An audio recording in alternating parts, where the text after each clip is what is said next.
This is Joe Castello's WFO Radio Ignition, covering everything that has wheels, an engine, and a driver. The reason I race is to get the chicks. You know what I mean?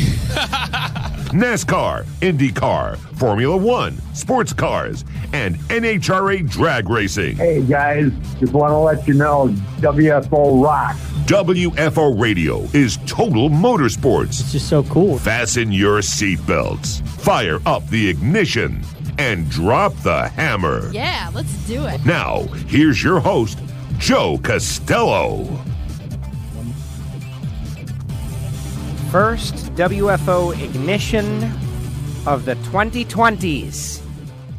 Oh yeah, this is a big one. It better be a great one so that all the new listeners who listen to Ignition for the first time, click subscribe, Apple Podcasts, Spotify, wherever you get your podcasts, and listen to an entire season of the WFO Ignition show, which for my money is the most entertaining program on WFO radio because it is not limited or restricted in any way. I am Joe Castello. I'm your podcast host, and I'm excited to be joined in studio by Giovanni in Miami. Giovanni, welcome. Hey, we're back and better than ever. Back and better than ever. Happy 2020 to all of you listeners out there. Hopefully you had a great and productive and fun New Year celebration, Christmas holiday, all of that stuff. I certainly did. We had a great time. We're going to talk about some of that stuff. But here we go again now. Another year is coming at us. And really, we're already deep into it. It's the New Year's stuff is in the rearview mirror, and now we're getting ready. We're getting ready for what are we getting ready for? We're getting ready for everything.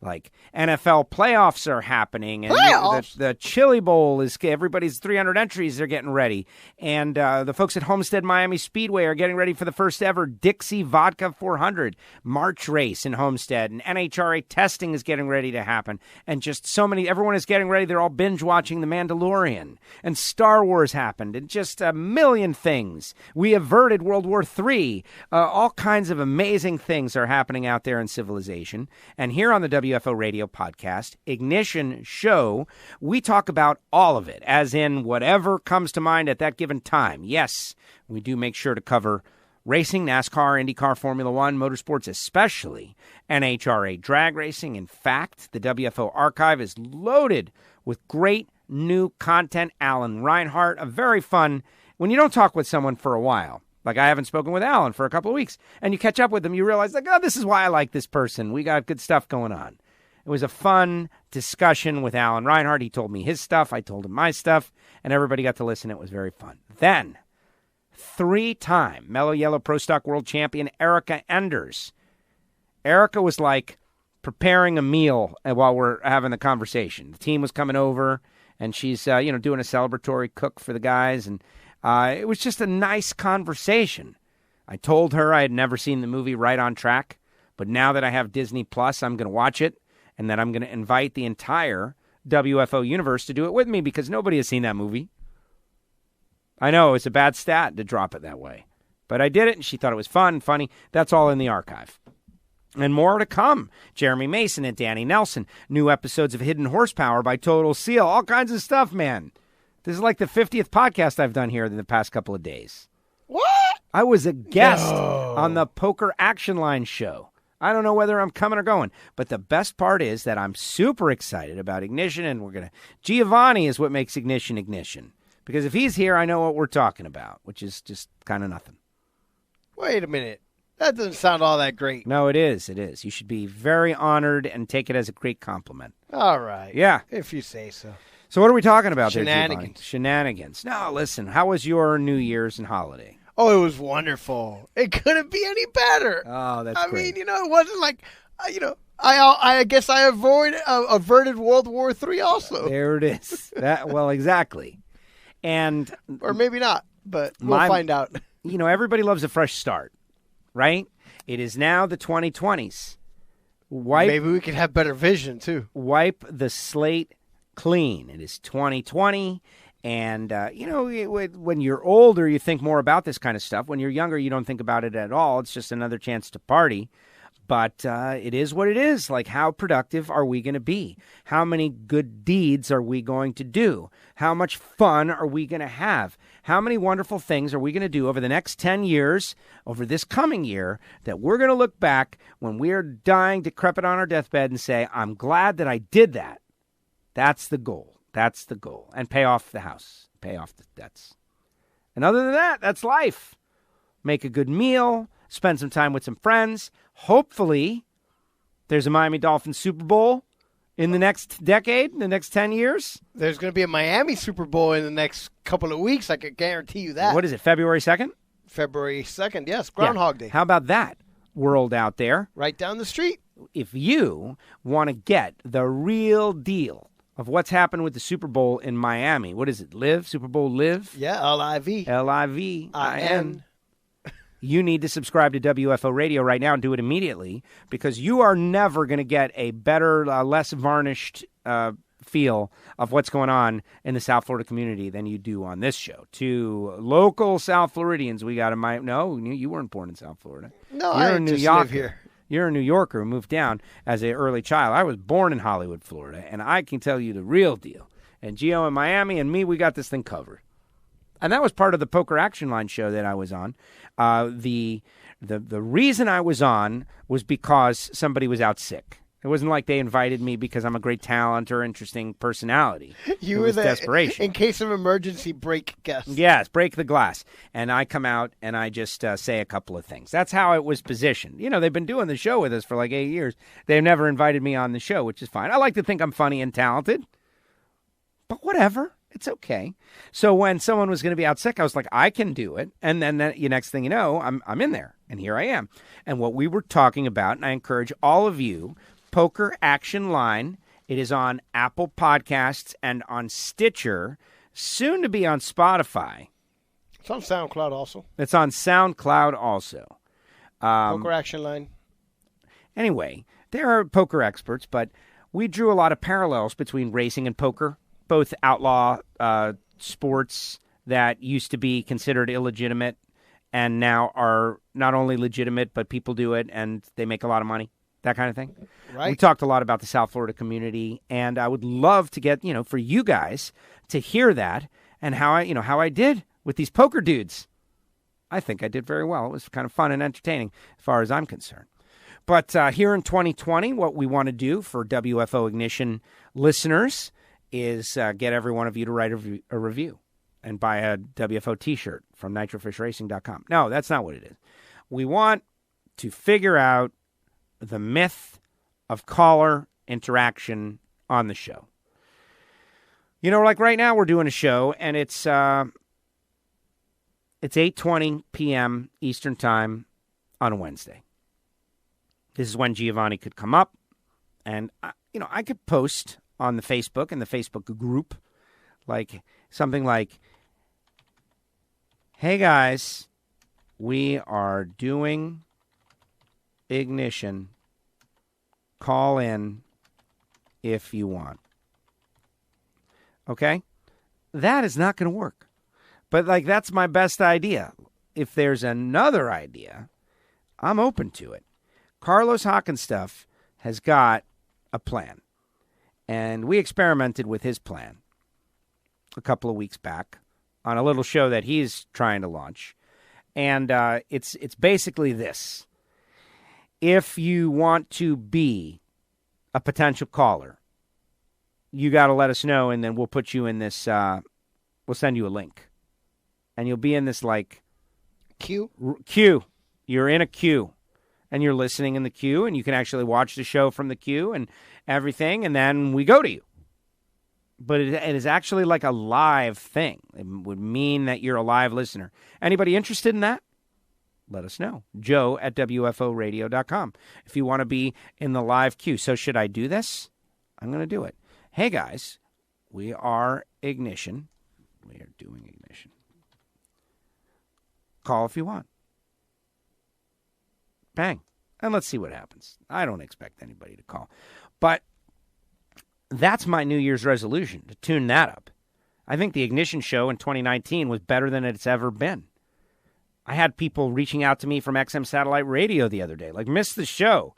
Dude, that was 10 years ago. What do you mean you missed the show? You don't know that we got the podcast going? Very, very interesting thing. So, negative news, and I like to get the negative stuff out of the way. Bob Varsha. I don't know if you saw or listened to the Alan Reinhardt segment or whatever, but Marshall Pruitt put out a GoFundMe account that is for Bob Varsha. And I didn't know this. I found this out through this. So you may recall when I was on XM Satellite Radio, Bob Varsha was our Thursday guy. It was NHRA Tuesday with Alan Reinhardt, IndyCar Wednesday with Mike King, voice of the IMS Radio Network, and Formula One Thursday. Even when this thing started, I think we had maintained some sort of semblance to that there was 4 shows a week being put out. Really? Yeah. Wow. I seem to have some sort of... That was a lot of work. Remembrance of that. Yeah. We worked really hard at the very beginning, man. There was it was 4 shows a week. 4 shows a week. And it was very difficult, and it was very trying time. These are the times that try men's souls. Yes. And look where we are now. Like, we survived. And it's terrible, though. Because, Bob was... The story is, first of all, Bob is, not Bob was. Bob is alive, and Bob is going to fight this. And I think Bob Varsha is going to beat it, just because he's that kind of guy. I've worked with a lot of people, and some of them I think are, big, and I don't know why. And some people are not big, and I don't know why. And some people are big, and I know why. The thing about Bob Varsha is that, his vocabulary, whoa, that's incredible. And the way he, he chooses his words. Wow, the guy is amazing. And we used to just fawn all over him. Like, oh, Bob, you're so great. He is. And I still think one of the worst decisions that the folks who cover Formula One ever did was to get rid of Bob Varsha. And ultimately, they got rid of the whole entire broadcast and then just put up BBC or Sky, rather. And you're trying to grow the sport for Americans. No better person to have talking to him about it than an American. And Bob Varsha was the guy. Probably some broadcaster stuff that got in the way. But anyway, the long story short is he's got an aggressive and rare form of prostate cancer that will require intensive chemotherapy over the coming months. He needs to step away from racing and focus on defeating the cancer immediately. And that's terrible. There is a GoFundMe page up on our Facebook page, and I put it out on our WFO Radio Twitter account. If you're interested, you can find it.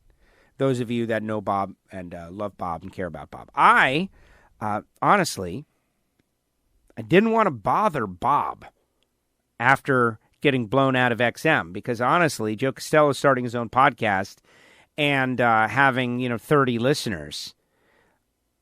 Who knew how many listeners we had? Maybe less than 30, maybe, 3. Who knew how many people were with us at the start of this endeavor that is WFO Radio, coming off the XM thing? Facebook wasn't really even a big thing just yet.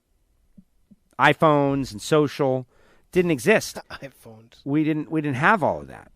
iPhone's been around since 2006. You can look up the exact launch of the iPhone. But really, that's going to be where, hundreds of years from now, where they go back and look. Like before iPhone, after iPhone. Because really, iPhone is what makes social media work. But to ask Bob to come on and have a conversation every week for 4 people initially, I wasn't going to do it. Reinhardt, I had no problem having him on. Now, Reinhardt was like, I want to do it. And so we stopped the weekly relationship with Bob Varsha, but I never stopped admiring him for his ability. And seeing someone that, he's a big part of it.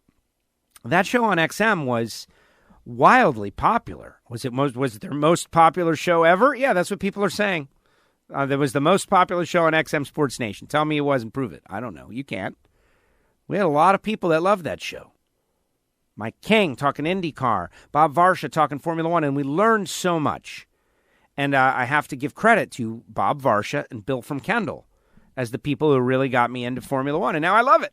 And we'll be talking Formula One and Haas F1 and the new Haas F1 report. Hey, I hesitate to say this. I started to say something and then I don't want to say it, but now I got to say it. Sorry, Gio. Did you ever find your Haas F1 sweater? Yes, I did. Almost threw you under the bus. Yeah, right there. it wasn't missing. I just didn't know where it was. Thank goodness. I hadn't seen it, but then I realized that there was a whole batch of clothing that was unwashed. So Giovanni and I went to Williamsburg, Virginia, between Christmas and New Year's, and then went to Washington, D.C. The Williamsburg, Virginia, family stuff. The Williamsburg, Virginia part, I can tell you, was fun and interesting. Would I recommend to listeners around the world to go to Richmond, Virginia for your holiday time? Yeah, I don't know. But I had a good time. Then we went to Washington, D.C. That's worth talking about a little bit later or at some point in this show. The D.C. experience. I went to D.C. twice this year. If you have never been to the capital of the United States of America, you should really go. A lot of foreigners are there. There need to be more Americans there. I noticed how many foreigners were there at the Lincoln Memorial going up there, and we did it in the dead of night. We rode those bird scooters, which was awesome and fun. Riding around the Capitol in Washington, D.C. in the dead of night. I felt like a South Park episode. Why? They have those scooters in an episode. Oh, I forgot. I didn't see that episode. I heard it's funny, though. But it was a great time. You have any observations about that? I think that was one of the best times that I had. Well, I always enjoy going to D.C. It gives you such a sense of history and perspective, I guess, so to speak. And, we were able to enjoy a couple of days there where the weather was not terrible. Mild. By seasonal standards and stuff, it was, like 50 degrees? Yeah. So it was great. We were still cold. We had our heavy stuff cold. on. 50 degrees is, 58 degrees is the temperature here in the morning when we wake up, but by the time we get to work, it's already 70. 80. Well, no, I think it peaked at about 75 today, so if it could stay like this, it would be great, but we know 80's coming in a couple of days. But anyway, I'm not going to complain. It's better than being freezing out. But I've seen the winter's been pretty mild. As we're always hoping to run into some sort of snow when we go to these winter vacations. Yeah, well, your kid wants to see the snow. Well, obviously, all kids want to see the snow. I wanted to see the snow. You know what? I don't remember seeing the snow again after I left New York till I got big. So it's really not a big deal. You want to play in the snow. You want to throw a snowball like that Apple commercial that they got where it's a big, vicious snowball fight. That's what everybody wants to have. You do that a few times, then you get over it. And I've never done that. I've never had a big, vicious snowball fight. The Floridians. But like my dad says, he's like, do you know how old I was before I saw a palm tree? It's like, who cares about palm trees, Dad? You can't play with a palm tree. You can't have a palm tree fight, Dad. That's a good one. But that was his angle. That's his response to you? Yeah. But all right, so that's what we did during the winter break, and it was fun, and it was a good time. I'm getting ready to head to the NHRA Division II Southeastern Awards ceremony this weekend in Georgia. And, Reinhardt's going up to Seattle, and we're getting that out of the way the following week. The big Performance TV debut. Did you see that? What do you mean you didn't see that? This is I've been out and around. I have not been able really watching much of anything. Look, if I was really good at my job, we would have done an Ignition show right before it. We would have got a big watch party going on for the first episode. I'll be very honest with you. I'm still a little uneasy about being on there and it being a show that you can watch. But I watched the first episode, and I got to tell you, I felt the best about any episode that I have done. I looked at myself and I said, I finally feel like I belong doing that. And this coming week, I'm going up to Tennessee for another week of shooting. But set your DVRs, Motor Trend Network, Sunday morning, 8:30 a.m. for Performance TV, myself and Kathy Fisher. We want to have our best season ever. The SEMA show last week and this week, and then PRI are things that you racing fans, WFO listeners, will definitely appreciate. Interesting cars, cool cars, all that stuff. Watch parties, heavily promoting, get it locked in, push notifications. I don't know if all that's going to happen. Because honestly, in the TV audience, people watch on demand. If every single WFO radio listener watches Performance TV this weekend, I don't know if it's going to demonstrably move the needle from the regular audience. You know what I mean? There's a lot of people that watch that show. I would love for you to watch it and, tell me what you think. Speaking of which, I am going to ask the audience a question about how we can solve a problem. Yeah, whenever we have a problem, I come to you. That's it. I come to you. And you don't help me. There's been many times where I've come to you guys and you come up with like 3 or 4 half-baked ideas and none of them work and that's it. But just because you failed me in the past doesn't mean you will fail me this time. And perhaps history is usually past is prologue. Is a good indicator of future performance. This one will be beneficial to them potentially, and it's not anything new. It's just an old idea that has come back. But before we get to that, let me tell you about our great sponsors, and this is what the idea is about. All right, look, Frank Hawley's Drag Racing School, Total Seal Piston Rings, MagicDryUS.com, Samtech.edu, and Marvin Rodak. I keep saying RodaksCoffeeandGrills.com, but really, it's Marvin Rodak are our sponsors. And they pay to be on WFO Radio NHRA Nitro. They know that the audience is vast and the people are passionate and they want to support the show and the programming and the sport, and so they pay to have their commercial read on NHRA Nitro. I recently got, and we've now that we've broken the interviews up into independent segments, I want to give these advertisers their value, and so I read the sponsors like Joe Rogan does. Have you heard Joe Rogan's podcast? I have.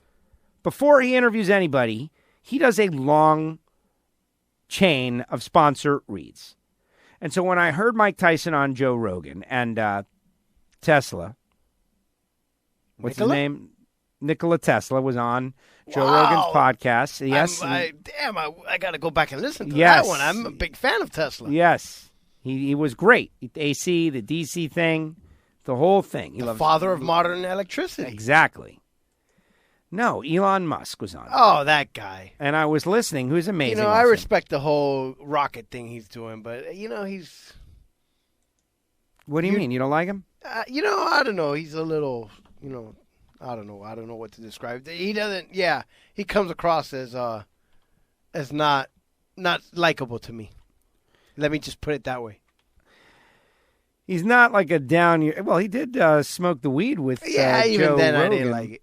You didn't like that either. No, you got into big trouble for that. Well, whatever. That's when I listened to Joe Rogan, and Joe Rogan did this long chain of sponsor mentions. And it made me feel like it was okay. So I have been doing that. But then I got an email very recently from a guy named Ray. And Ray is a very nice man. And Ray said this. Get this. This is hysterical. Hello, Joe. I enjoy your podcast and listen to them while cleaning in the garage and driving. Only one thing I want to suggest, and you do what you want, but please don't think I am bashing you in any way. And I really like the way Ray has gone out of his way to ensure me he is not criticizing me personally. I like that. I find the advertisements on the last 2 podcasts are almost 8 minutes before we hear from your guest. This is true. I think 8 minutes might be an exaggerated number, as I've put both of those shows together, and I don't recall them going that far, but... No, he's right. Erica, before Erica comes on, it's 8 minutes. But half of that time is me saying hello and welcome and who I am, and I'm back, and listen to the show and Apple Podcasts and Spotify and all that stuff. Right? And then I get into the sponsors, and then I do like the Joe Rogan 4-minute sponsor chain. Our 5 or so sponsors. I tell you a little bit about them. There's a little fun and entertainment in that I like to think that it's fun and entertaining. I make a joke. I drop in a news nugget. I tell you about something you didn't know. But anyway, he goes this. It's been 8 minutes before we hear from your guest. I would pay for an advertisement-free version of WFO. I understand paying the bills, but can we cut some advertisement time down? Please don't be mad. I love the show. Thank you, says Ray. First of all, Ray, thank you so much. And I'm sure that there are other listeners and I agree. And so I sent Ray back a response. You some bitch. No, that's not what I said. I said, Ray, ! I get it. I agree. But I'm unsure of what to do about it. I'm open to ideas, shorter spots. I want to give the sponsors their money's worth. And that's where I'm at right now. And so then Ray says, I totally understand, and please believe me when I say I enjoy your podcast, and it was nothing more than an honest listener giving constructive criticism. Ray is very concerned about angering me. Don't worry about it, Ray. Nobody else seems to care. You shouldn't. Especially no one in this room. Yeah. I listen to everyone, and I can't wait for the next one. I work in construction, and it helps me pass the time in boring situations. I also want to let you know that Alan is the perfect sidekick for the show with great insight, regular listeners. Awesome podcast, even with longer ads. Thank you again. And I was like, Ray, you did not help me. Give me an answer, man. Give me an answer. And he says, how about a VIP WFO option? Imagine 1,000 subscribers at $100 a year. And I imagined it. And then I asked Gio, how much is that? I can't imagine an ad. What is that? 1,000 times 100? 100,000. Yeah, okay. I can imagine that one's kind of easy. That sounds pretty great. I would do that, except nobody else would do that. No one is going to listen to this nonsense, even commercial free, for $100 a year, which really is less than $10 a month. Just an example, I'm sure your sponsors don't care if the longer spots are a little bit shorter. Ask them, see what the fans say. And that's what I'm doing for all of you. Ponder it. Consider it. I'm not talking about the $100 a year option. No one's going to subscribe to that. We already got the Patreon. Maybe I'll make the Patreon commercial free. I don't know, but then that's kind of an insult to our advertisers. And that's the quandary we're in. You've got people that want to support the show. You got to let them do it. The idea of not having a free show, then you can't grow. No one who has never heard the show is going to listen to the show if they have to pay for the show. So that's where we are. We're stuck. And so, Total Seal Piston Rings. Listen, Hidden Horsepower. We just did a great episode. Stevie Fast Jackson is on there. Everybody's on there. All right, let's get into some actual racing content that people might actually care about with our program. Like, how about Roger Penske is officially now the owner of IndyCar and the Indianapolis Motor Speedway? Wowzers. Way to go, Raja, the captain. That was the most canned answer you could possibly give. You know what? How about some insight? We don't really know what this is going to be and how it's going to be. We hope it turns out for the best. But, Roger Penske's an older gentleman, too. Like, how much time does he have even left to run all these things that he does? So, while it seems great in theory, we're going to have to wait and see what happens and who's going to really, be running it in the next couple of years. Yeah. What is the plan? And they got a board of directors. Listen, I don't care about that. Like, I trust Penske. Nobody trusts anybody right now. I trust Roger Penske, and I trust him. But it's not Roger Penske. It's Penske Corporation. It's a global transportation, automotive, and motorsports leader. Announced today that it has completed its acquisition of the Indianapolis Motor Speedway and the NTT IndyCar Series and IMS Productions. So they got a lot. Maybe I'll get a gig there. We are looking forward to carrying on the tradition of the Indianapolis Motor Speedway and IndyCar racing, said Roger Penske. We have been diligently working with the teams at IMS IndyCar and IMS Productions over the last 2 months to ensure a smooth and productive transition, and we are ready to hit the ground running. Now it is time to get to work as we continue the growth of the Speedway and will continue to build on the momentum of the NTT IndyCar Series. Penske Corporation becomes just the fourth owner in the history of the famed Indianapolis Motor Speedway, which has hosted the world's largest single-day sporting event, the Indianapolis 500-mile race, for more than 100 years. Penske joins Carl Fisher, who built the track in 1909, Eddie Rickenbacker, who purchased IMS in 1927, and Tony Holman and the Holman and Company, which has owned and managed the Speedway since 1945. The iconic venue has also hosted NASCAR, Formula One, and other racing series events throughout its storied franchise, etc., and so on. And IMS Productions is a leading video services and production company. And there you go. Now, those two names that I mentioned, Carl Fisher and Eddie Rickenbacker, what is interesting to me and to us is that both of those guys are big South Floridian folks. Yeah. And I couldn't tell you exactly the history. Like, I know Carl Fisher was one of the very first guys to come explore down here and do a lot of, some railroad stuff and kind of like pave the way to Miami. Giovanni in Miami, if he wanted to, could probably look that up, like quickie on Carl Fisher, Miami. South Florida. And Eddie Rickenbacker, there's Rickenbacker Causeway, and we've got, he did a bunch of stuff. Rickenbacker was a pilot. He was a, aeronautical pioneer, right? Speaking of which, we went to the Air and Space Museum, Smithsonian in Washington, D.C. It was just okay. Too many things being under renovation. A lot of renovation. If you're going to go to the Air and Space Museum, you got to go to the one at Dulles, which is a long drive, but you got to go to the one at Dulles. It's 40 minutes outside. That's where they got the Blackbird. That's where the SR-71 is. And to me, the SR-71 is better than everything else that we saw, except for the V-1 rocket or the V-2 rocket, the German rocket buzz bombs. Man, that was amazing to see. The first ever rockets. The Nazis were shooting them at the British, and they got one in there. And, Skylab, and it was fun. I had been through there once before, and I remember feeling underwhelmed as well. And then I went to Dulles. They got a space shuttle. They got the SR-71. They have countless other aircraft. Another great place to go is that Pima Museum out there in Arizona by Lowe's house. It's literally in Lowe's backyard. You can walk from Lowe's backyard into the Pima Museum or something. That's the stat that I just made up. It's got JFK's Air Force One. It's got a bunch of great stuff out there for you Arizonites. Just dropping in that deal. So Roger Penske is now the IndyCar Series owner. They're going to be testing the next generation NASCAR Series car at Homestead Miami Speedway next week. And we are all getting ready for our first ever Dixie Vodka 400. Yeah, it is what it is. NASCAR in March at Homestead Miami Speedway. What you going to do, right? We're going to go, we're going to have fun, and we're going to check it out, and we're going to see what happens. That's it. Who knows what's good or bad? Maybe it will actually end up being a much better thing. I can tell you this, it's going to make the end of my year a lot less stressful, and the idea of what you just said, going to a race and having fun and enjoying it, the possibility of that goes way up. All the PR people won't want to kill you.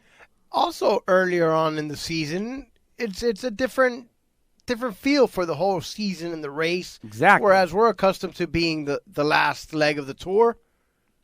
Where everybody is stumbling down the stretch and angry and annoyed, and nobody wants to do anything because they're all the merchandise isn't going to be just good for one race. Physically and mentally exhausted. Although there are deals on everything. You're not going to get discount merchandise anymore. No. Oh, another downside. Before you could get like the discount keychain for everything $1. was on sale because it was next year. It's probably going to have some sort of different logos.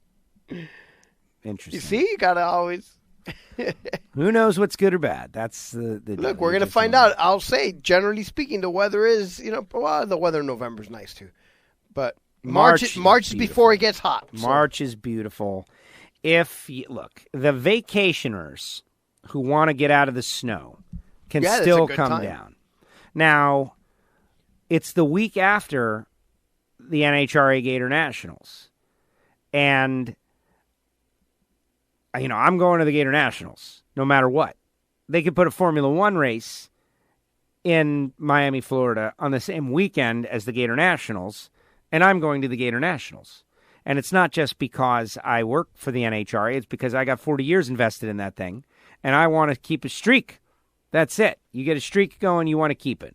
I'm not volunteer. That's why I've never seen the 12 Hours of Sebring. It's always on the same weekend as the Gator Nationals.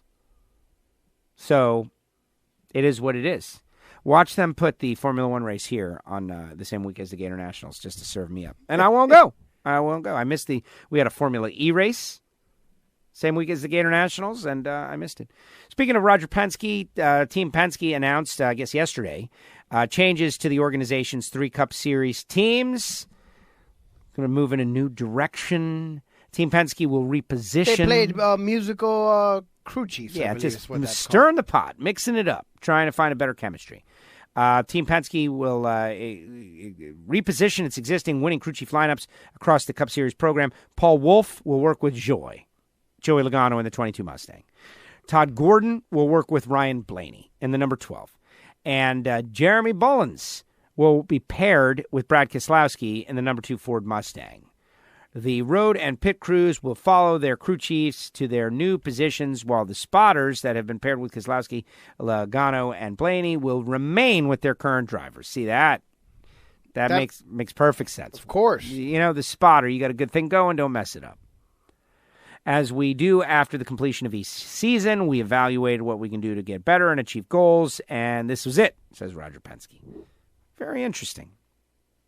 I'm excited about all of that and what's coming up. You know, the Chili Bowl, January 13th to 18th, coming up, something that we'll touch on. There will probably not be an Ignition show next week. Maybe a hotel from the road, Johnson City, is possible.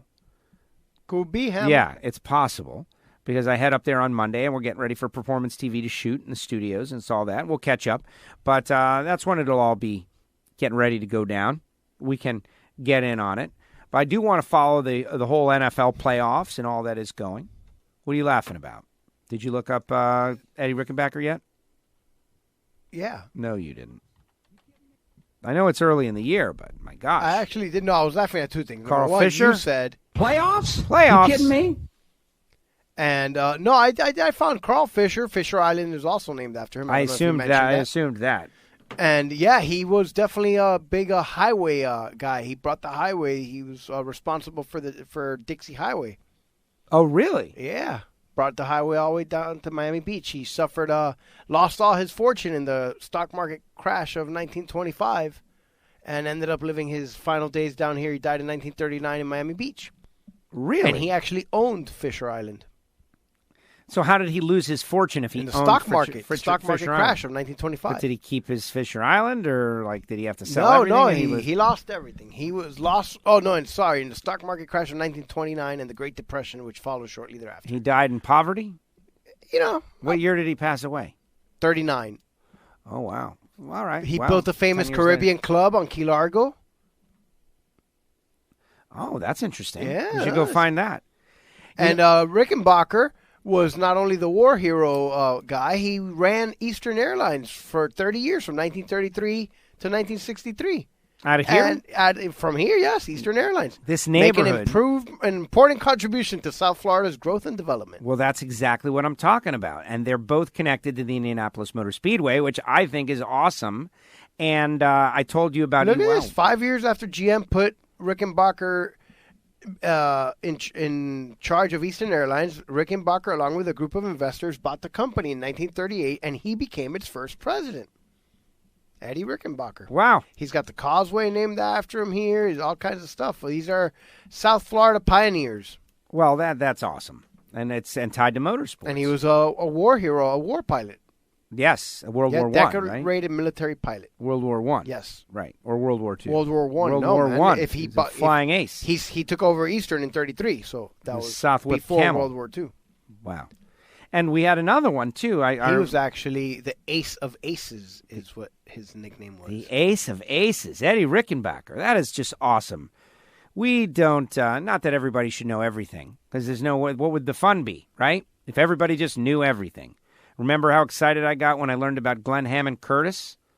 The Curtis Mansion? Yes, Curtis. Basically, In Miami Springs. right behind the Wright brothers. You know, looking all through that Air and Space Museum, I didn't see Curtis's name mentioned at all. And I was looking, and I thought that was a little bit bad. The Wright brothers have a whole display, and everybody talks about the Wright brothers and everything. But this Curtis, you know, he invented the aileron and many other things. The Jenny, the Curtis Jenny, one of the, like the first, like the Model T of planes, right, that everybody could buy and everybody was getting. Those barnstorming planes. Remember when everyone was barnstorming? Like, how did they feel confident to do that? Because they had a plane that was, they could actually buy and they could afford, and that it held together. And that was Curtis. And they actually partnered with the Wright brothers for a while, and they fought it out legally, etc. But he did, what would you say, Miami Springs? Yeah. And also Hialeah. And Hialeah Racetrack. All these guys were down here. Pioneers, building. I think there's still a Curtis Park always down there in Miami Springs. The men who built South Florida. Yeah. Interesting. See, I told you there'd be some South Florida stats every once in a while. So do you feel like we have covered the NASCAR universe, other than to tell the world out there? Well, actually, I did find out they're going to be testing that Gen 3 or whatever, Gen 18, the next generation car at Homestead next week. Oh, really? Wednesday and Next week? Thursday. Wow, that's the great 15th news. and 16th. Wow, thank you for that. You knew that? Did you say that I already? said that already. Dude, I wasn't listening No, to you. I know. There was a period where I saw you kind of zoned out. That's fine. That's why it's me in the audience, man. You guys are my people. Like, Always Gio is playing unreliable. defense on the show. You never know. I'm always watching, Wazowski. I'm always watching. I know what you're doing. But no, I think that's exciting. I would like to get down there, but I'm going to be in Tennessee. So you're going to have to go and scout it. Spy shots. Maybe I'll try to sneak in there and extend the lunch break. Yeah, should I extend Picard? Honestly, I don't think we need to be that crazy about it. You know, if we didn't go seek out the new Gen 8 Corvette, I don't think we need to do that. We'll wait to see them on the track. And that is the difference. But in NASCAR land, I feel like we have, touched the surface. And people are getting ramped up. And that's it. It's going to be NASCAR 2020 real soon with a different schedule. And that is going to be, remember, the Firecracker 400 is gone now. We got a whole new schedule we're going to contend with. And I don't know if I like it or don't like it. We're going to live it. And before I say I don't like it, I'm going to experience it, and then I'll let you know at the end of the season. There you go. That's it. That's all you can do.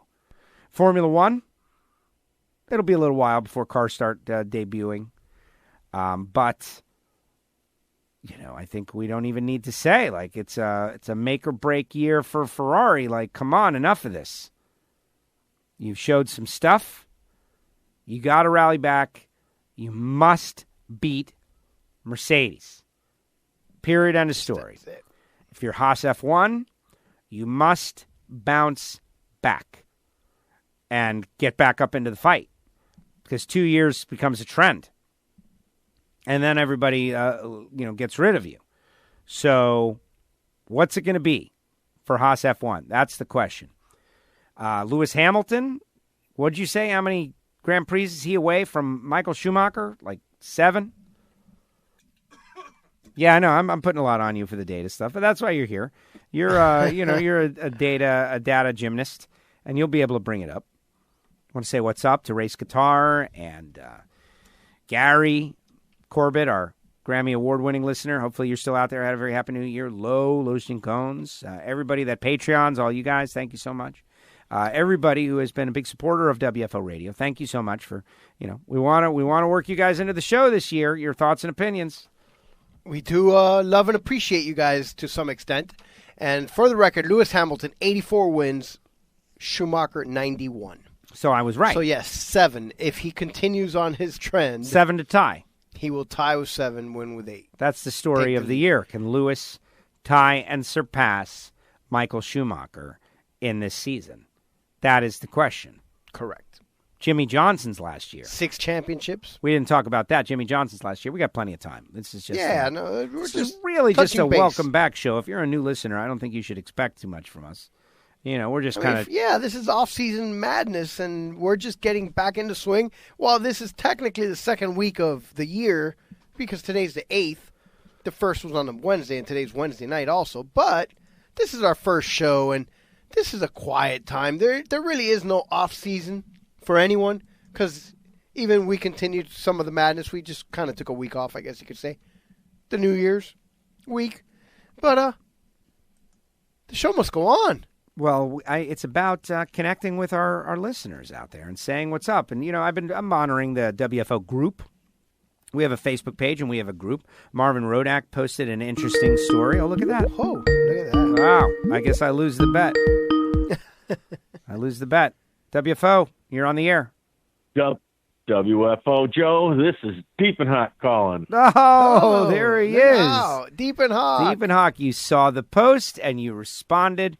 And I didn't think anyone would respond. That is awesome. How are you? Happy New Year. Well, I'm well trained. Happy New Year to everybody over there down South Florida. Hope the lizards aren't eating too much of your bushes down there. No, they are. And they're eating everything. It's very sad. No, listen, the lizard problem. It's not as bad as the boa problem out in the Everglades. No, it is worse, actually. The iguanas we're talking about, for those that don't know, they are an invasive species. The state of Florida says, go ahead and kill them, but they did not say how to kill them, and I'm not going to kill them. Well, they want us to hire someone to kill them. They don't want us to take matters into our own hands. It can be $50 an iguana. That's crazy. But anyway, it's not. It's still... I noticed that they had the They announced open season, and then all of a sudden, instantly on Facebook, there's a bunch of recipes showed up. Yes. Oh, there are a bunch. They call them the chicken of the trees. Yeah, no, that's real. Like the people call them chicken of the trees. I know people that catch and kill and prepare them, which I think is gross. There has to be salmonella in there somewhere. And I'm not talking about the guy from the neighborhood salmonella. I'm talking about the stuff you get from eating a lizard. And it's got to be 40 degrees or colder for 3 days in a row. And that will kill the iguanas. And we used to get that. We haven't had that in like 3 years. And these things, they're multiplying. They're everywhere. I saw one in my front yard the other day, and I don't know what to do. We're in trouble. Hey, I want to give you two comments. One is a comment about last year, and one is a comment about this year. Number one, I want to congratulate you on doing the full pull last year. I actually, being an NHRA pass, whatever the annual thing is, spent a lot of time watching the events over the year. Really, truly enjoyed it. And I thought your presentation was very professional and excellent. And I just wanted to congratulate you on doing the whole full pull. I love calls like this. Thank you so much, Jeff. That it means a lot to me. Last year I did more for them than ever before. And they put me in a lot of high-profile roles. And I did my best to live up to the expectations. But for you to say that, it means a lot because I want to do as good a job as possible. Well, and you are the consummate professional, and I'm not just saying that. I'm saying that from a person that has spent some time in media, and it's not as easy as people make it out to be. There's just so much that has to be done, so it's more than a full-time job. It is a dedication. Doing a radio show, doing a podcast is a dedication that takes a little more than just a 9-to-5 job that you can call in sick or something. No, you can't do that because the clock's running all the time and you have to run with it. So I just thought that last year was an excellent year for you professionally and for NHRA growing, and I'm looking forward to getting my, NHRA.com or NHRA TV. It's NHRA TV. I'm looking forward to getting that this year because I have found that to be an absolutely excellent investment for me to waste my time from the things that I should be doing. Absolutely. No, I agree. I've been there with you where you got to figure out how to get it in the shop. And so, it's kind of on in the background and you can watch. All right. That's good. I appreciate it. Thank you very much. And I will try to improve this year. We're going to try to raise the bar once again this year now that I feel like I know what I'm doing. At some point, I'll tell the story of where I think I made my bones last year with that pre-race thing, when they started to drag the track while I'm up there doing the national anthem and the flyover's not happening, and I had to talk about the Pilgrims. But Bob, what was the other point? The other point was I'm looking forward. Last year was kind of, to me, a transition year. Personally, on my own gyration that I'm going through with everything, been a crazy year for me, so it was nice for me to always have some place to revert back to that I could get my fill of drag racing anytime I wanted, all the time. And your podcast and NHRA TV was two great places because sometimes I might only have a couple hours to burn my own time, and I would use those as a fill-in so I wouldn't be just wasting my time. I'd be educating myself as to drag racing or learning more. I have learned more about sponsors, and I have learned more about the sportsman racers this last year than I ever knew before. And most of that is because of your show and because of watching NHRA TV, because you get almost all the classes. And that really helps me to become a better racer myself and also a better fan. So last year really turned it for me, and it's just my follow-up is I am really looking forward to this year, because this year I've got some of my own churn out of the way in my background. I can focus in a little bit more, and I'm absolutely motivated to look forward to this year. Motivated to do even less and waste a little more time. That is excellent stuff. Well, here's the thing is that there's so many people. All right, NHRA.TV, like I did not own a piece of NHRA. And so by championing NHRA.tv, I'm not benefiting other than they pay me to be there, and that's great. I don't understand why more of the, we get 750,000 people watch the show every week. Sometimes it goes up, sometimes it doesn't. There's 1.3 million people that are following NHRA's Facebook page. There's 760,000 or some odd people that follow them on Twitter. So whatever that number is, let's call it 500,000 for fun. I don't understand why more of those people don't have the NHRA.tv, even at the $100. You get all 3 days of every single event. You get to see every class and literally immerse yourself in this thing that you love. There's nothing that is more intense of drag racing than NHRA.tv. You hear the bickering back and forth between, Brian Loans, Alan Reinhart, myself, Jason Logan, the behind the scenes, the sniping, the fun, the little things that happen on the starting line. You see it all.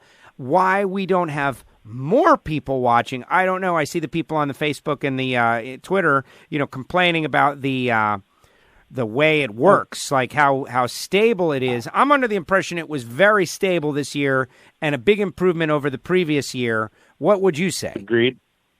That's high def, if you ask me. And what I especially personally, Facebook is for fighting. I mean, everybody they just get keyboard warriors go nuts.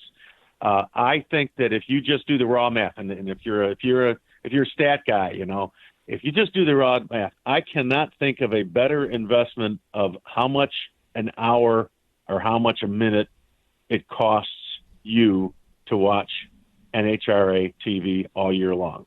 So it's $120 or whatever it is. Divide that out into like 70 hours or 80 hours. It's like nothing. Yeah.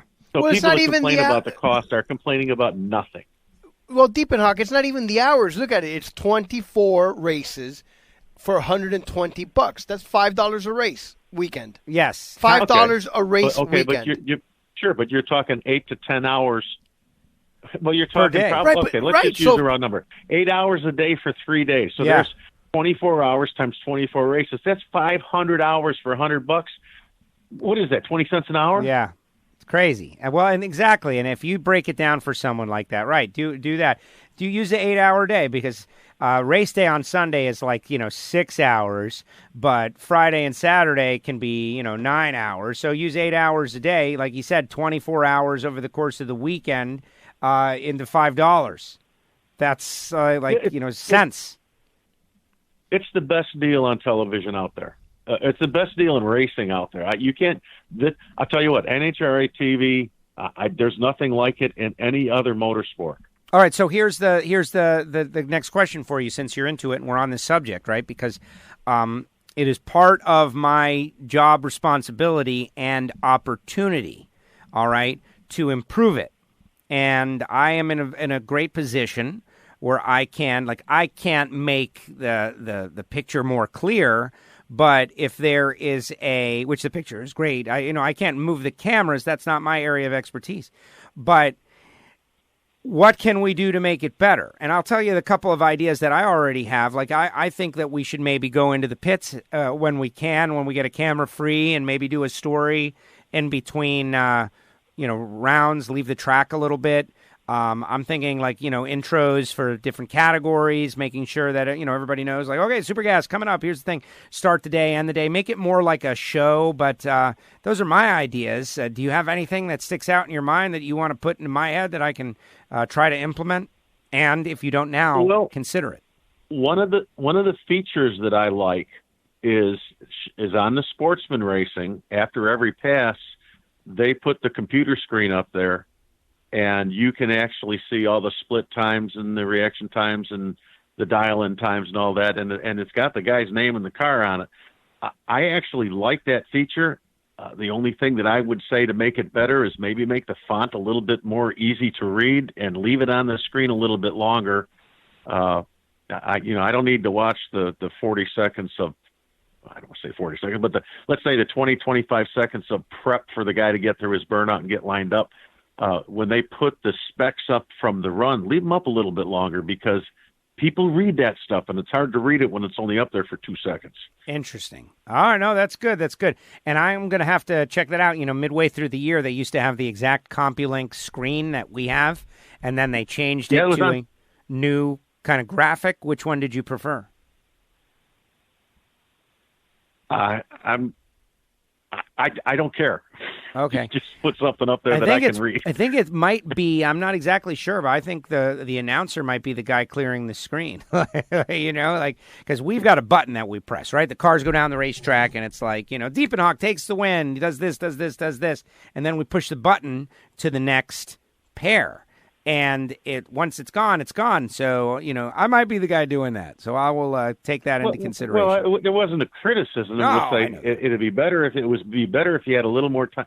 Some of us move our lips when we read to ourselves, so you need a little bit more time to soak that information in, or do a screen grab. Because if it's an important race, like let's say you're up in the semifinals and things are going. If it's an important race and I'm watching this on my laptop and slaving it over to my big screen TV, I can hit screen grab, and then I can go back and soak it in later. But when it's only flashed on the screen for 1 or 2 seconds, a little bit hard to get all that information and make sense of it. Yes. And you don't get that information anywhere else until I don't know where else you'd get that information. I mean, even in NHRA Today, the magazine doesn't have all that information in there for every run. Now, Drag Race Central has a lot of information, and you know, if you go to the live timing feature on the website, gives you that information. But like once it's gone, I don't know. Can you go back and access all that data? I'm not exactly sure. And I should know. I'm a big fan. I'm just a big fan of everything on NHRA TV. I have actually said, no, I'm not going to bother to go over and try to find it and remember when it's on or watch the replays on Fox. Not saying anything's wrong with Fox. It's network TV. They got to do their thing. They got to sell their commercials. They got their own people. It's great. I'll tell you what, NHRA TV is way better than the commercial broadcast. You get more information. It's on a longer time. And as far as I'm concerned, it's more detailed and it's better for the racer. Well, I move that those guys on NHRA.TV get paid like the guys on the broadcast. That's my new thing that I'm going to champion for everybody out there. You mean that? I thought that's why they paid you the mediocre bucks. I'm telling you, but I shouldn't complain right now. Everything's cool. But you know what? I appreciate it. And honestly, there's a plan. These guys are not. They're not dumb.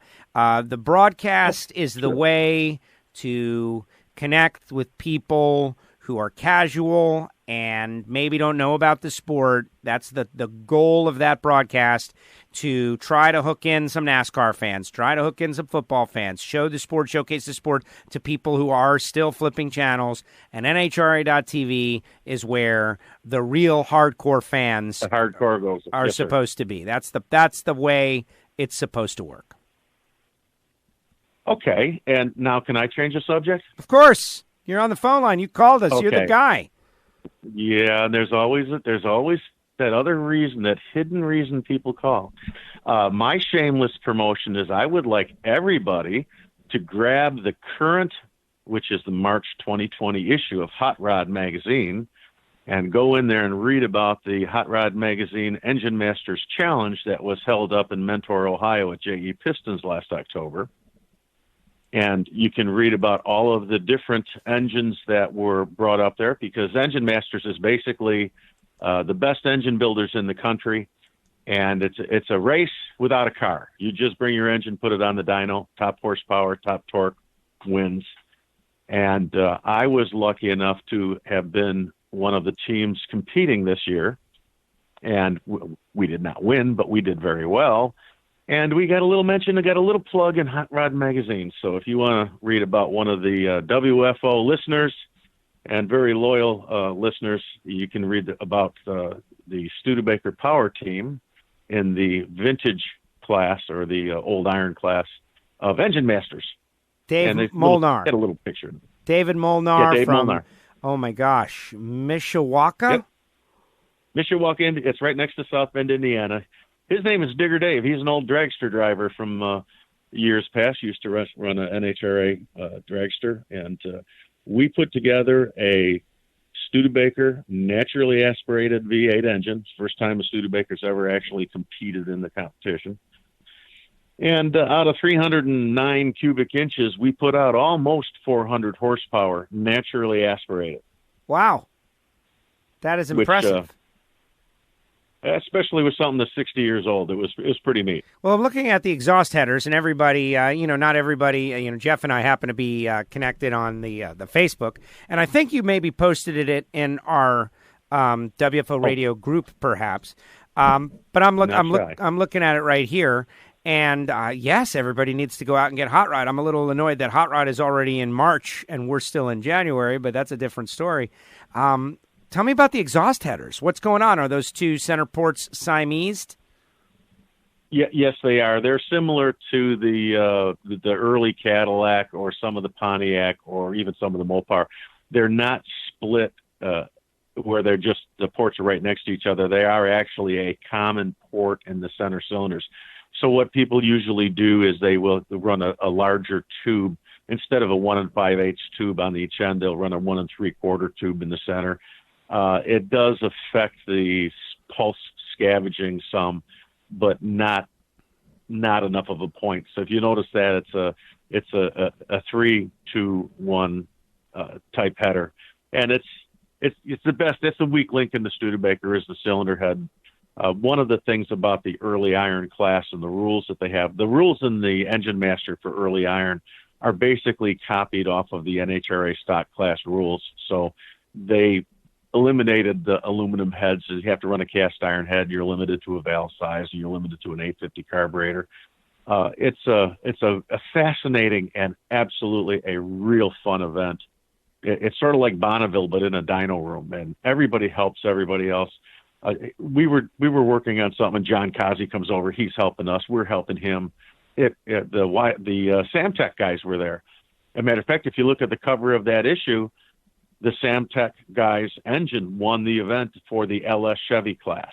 Yes, I remember them. Which was different. They put out their own press release. Wow, that is very cool. I think I've got a copy of this on my dad's coffee table. I'm going to go get this. Sure. The Samtec was pretty neat because they brought two engines for the LS class. Now, there's a difference in the LS class and the early iron class. The LS class, they were running a real high-octane Sunoco Pro Stock race gas, and you could run whatever compression you wanted, and you could run this thing up to 9,000 RPM, and they were pulling like 800 horsepower. It was really crazy. But what was really neat was the Samtec guys, they built two engines and brought it. One engine was built by the students, one engine was built by the teachers, and they ran them against each other. Oh, wow. So there was a neat internal rivalry thing going with that, and it was really, really fun to watch. Very exciting. Now, I understand.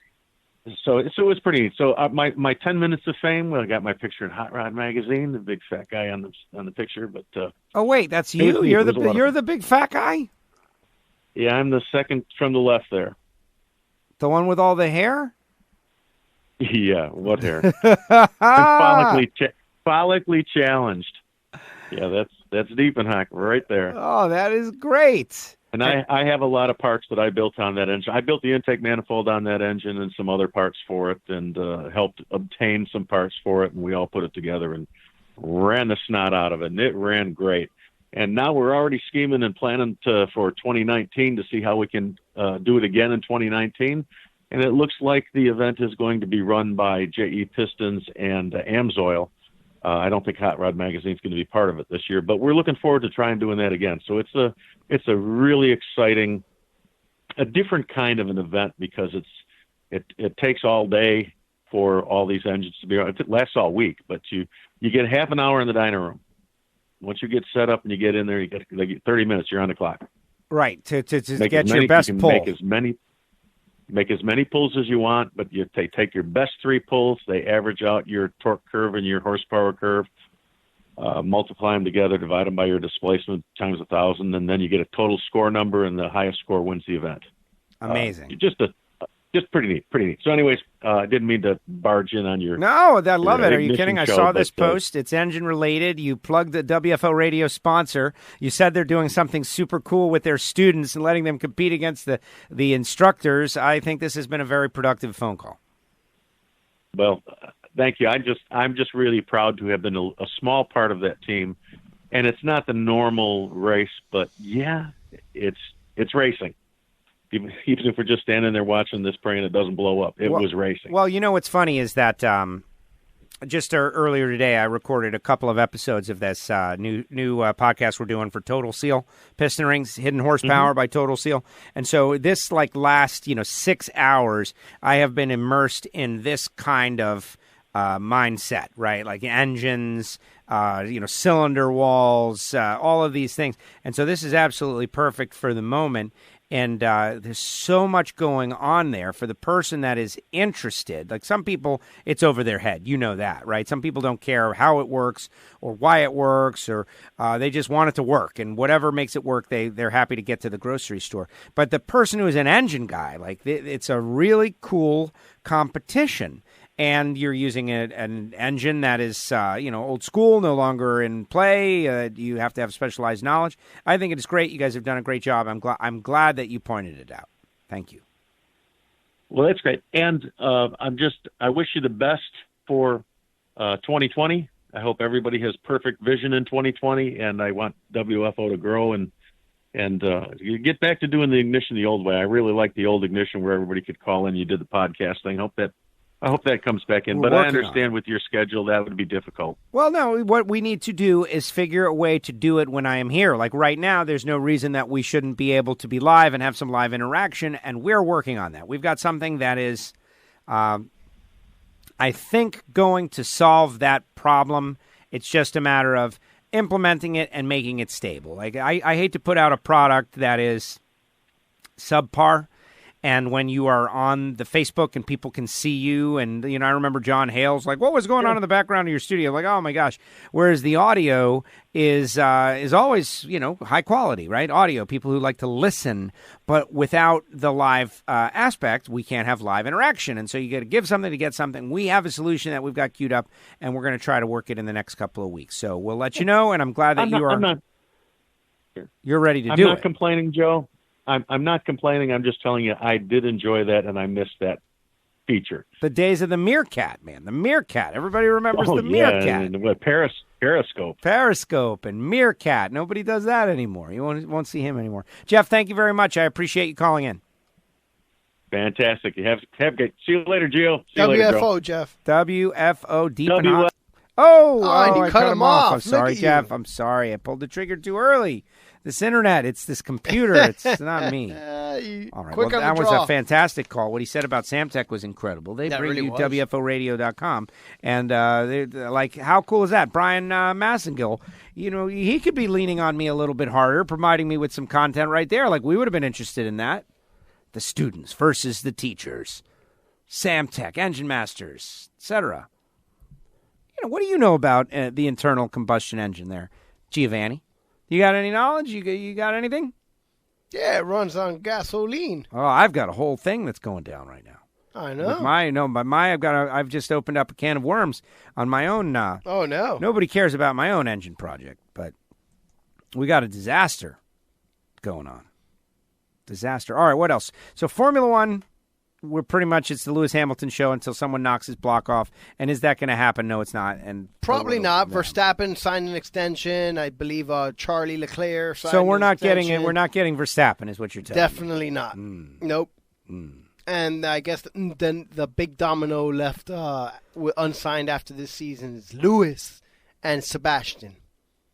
So we'll see what happens. Is there a possibility that they're going to swap seats? Yeah. That Lewis could come to Ferrari because, none of this that he's done really matters at all unless you've done it in Ferrari. Like, would you want Lewis next year?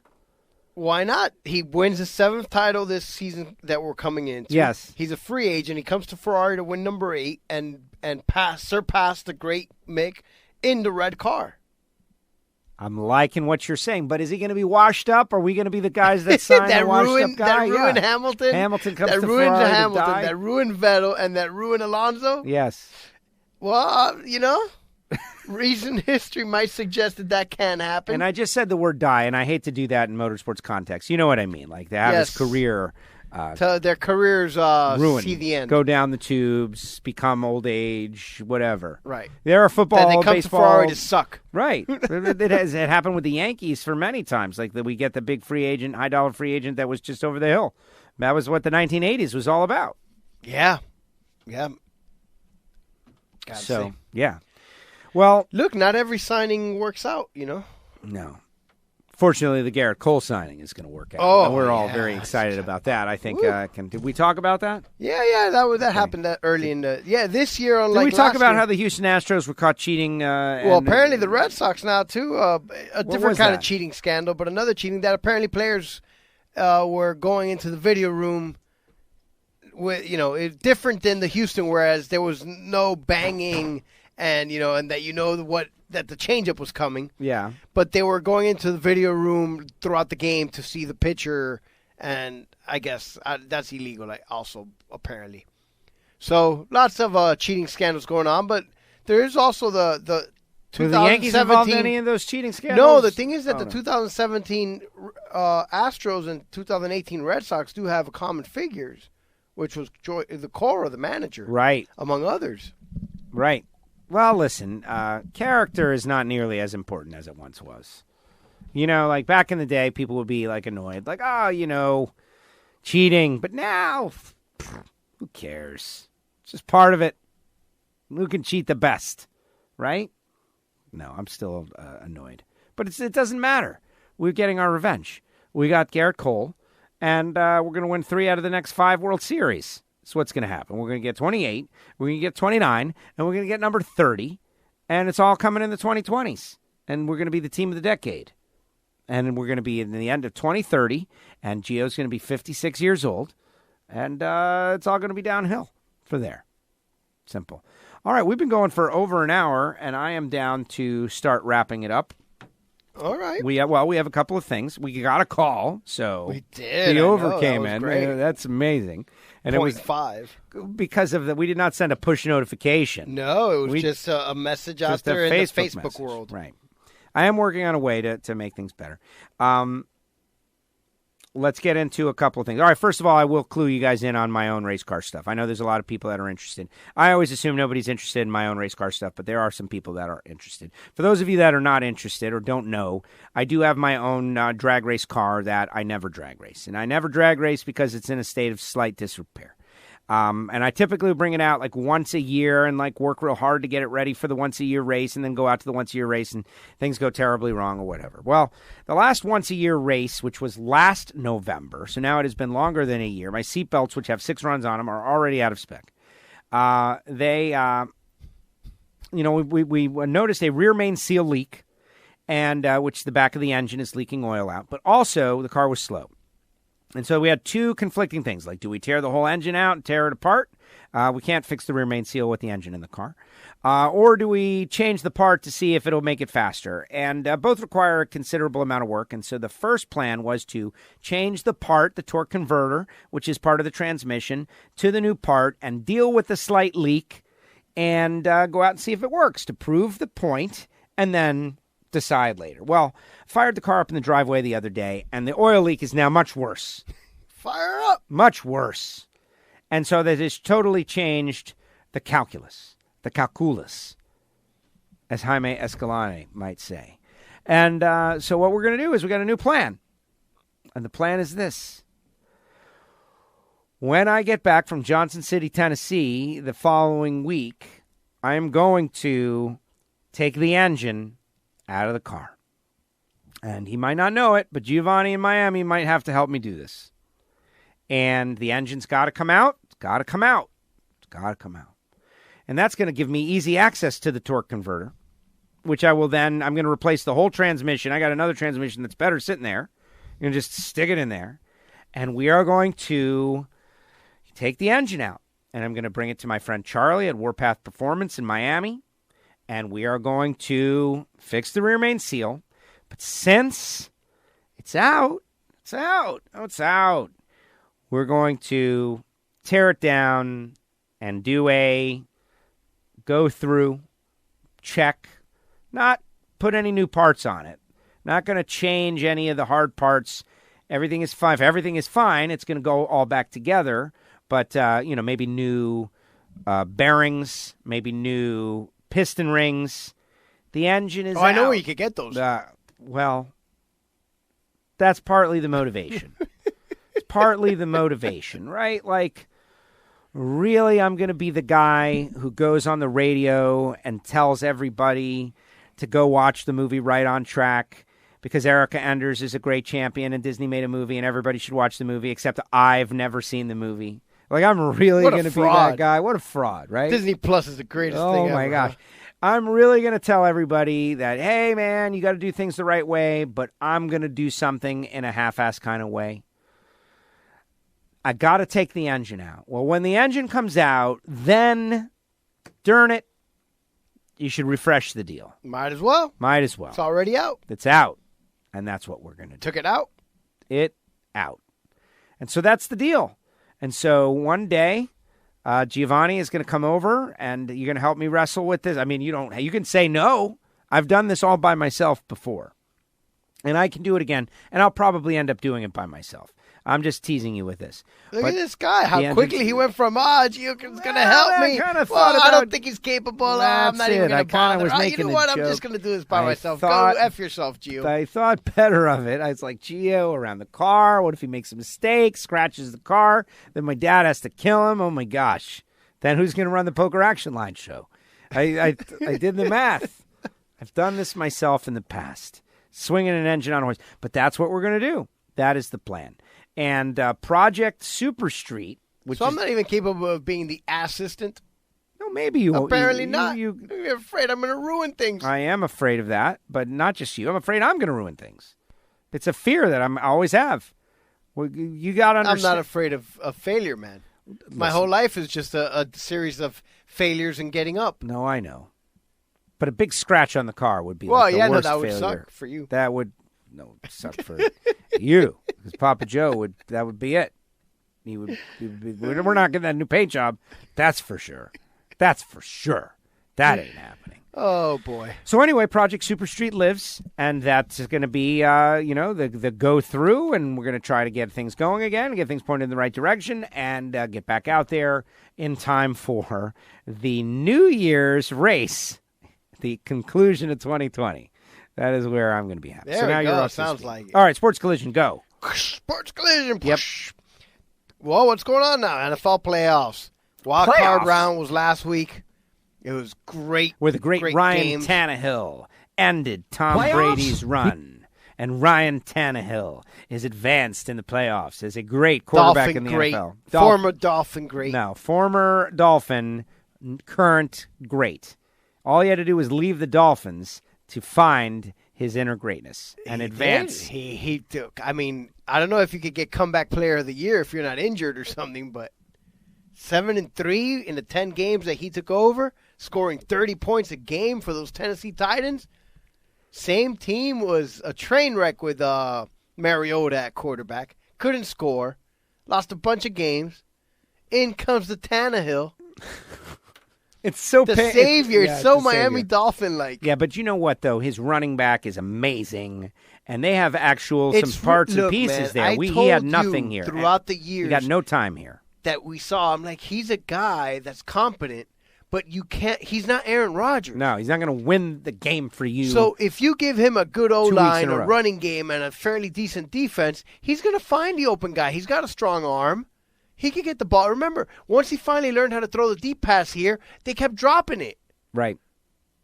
Yeah. Remember when we stopped doing the check down that they got him some speed guys? This playoffs is like it's a who's who of Miami Dolphin cast-offs. The Laramie Tunsil and Kenny Stills.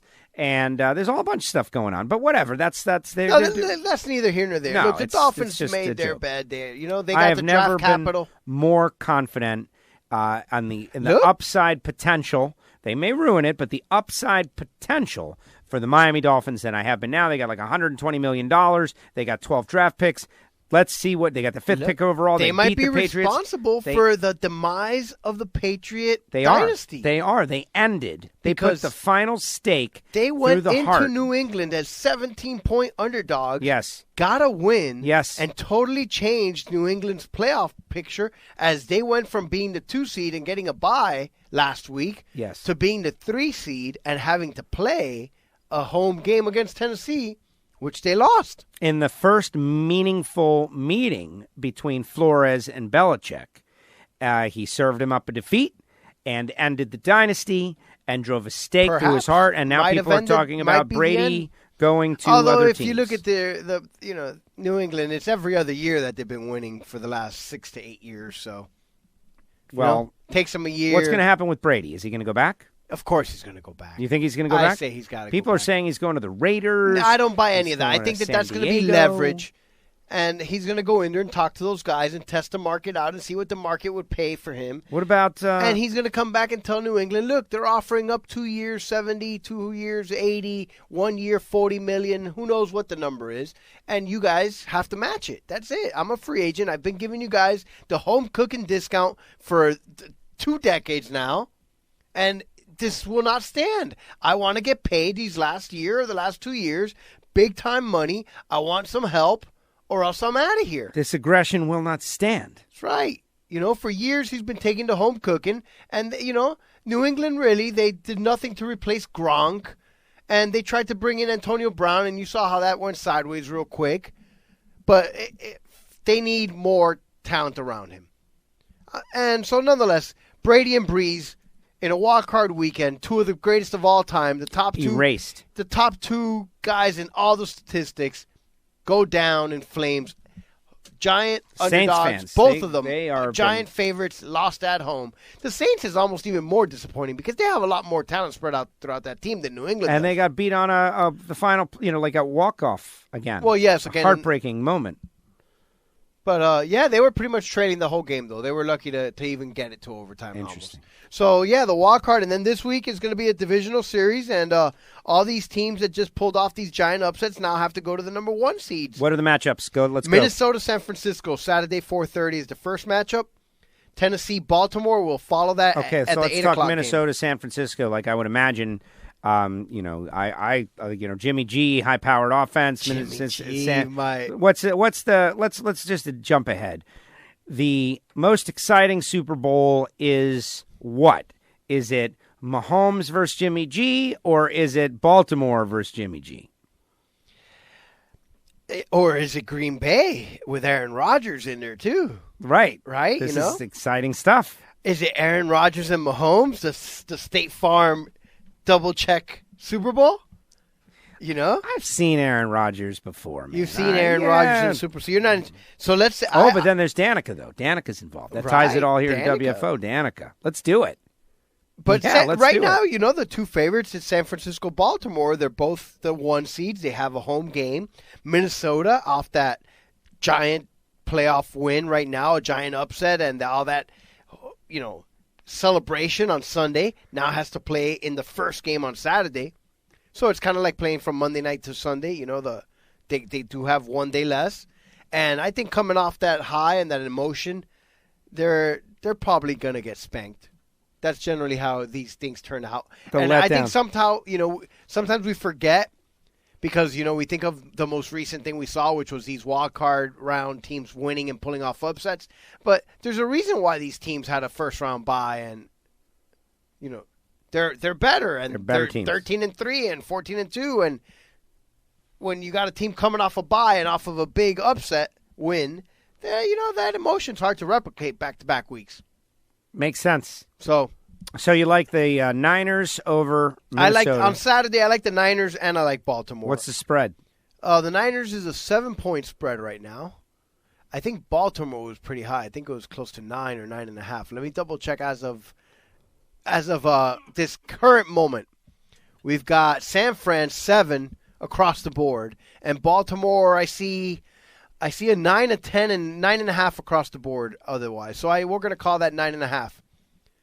And the Sunday games is Houston at Kansas City at the 3 o'clock time slot, and following that at the 6:30 would be Seattle at Green Bay. And Kansas City is also a 9.5, 10. That one looks like it's creeping up. I'm seeing a lot of 10s now. And Green Bay is a 4-point favorite over Seattle in Green Bay. Yeah, I guess if there's an upset, Vegas is telling you that Seattle stands the best chance, but I got to say, I think I like to root. I like to have someone to pull for. Like watching with no interest just to see what happens. I'll go do something else, right? Right, yeah. But I, like of the teams that remain, who do I want to see win? Right? And list the teams again. Like I kind of like Baltimore. I like Baltimore. Well, Lamar Jackson is a South Florida kid. Yes, but I don't know. I think I'd like to see the Kansas City Chiefs. Andy Reid. Reid, yeah. Remember Andy Reid? Yeah. Good old Andy Reid. Well, Andy Reid. If Andy Reid wins the Super Bowl, it will make me look like a genius.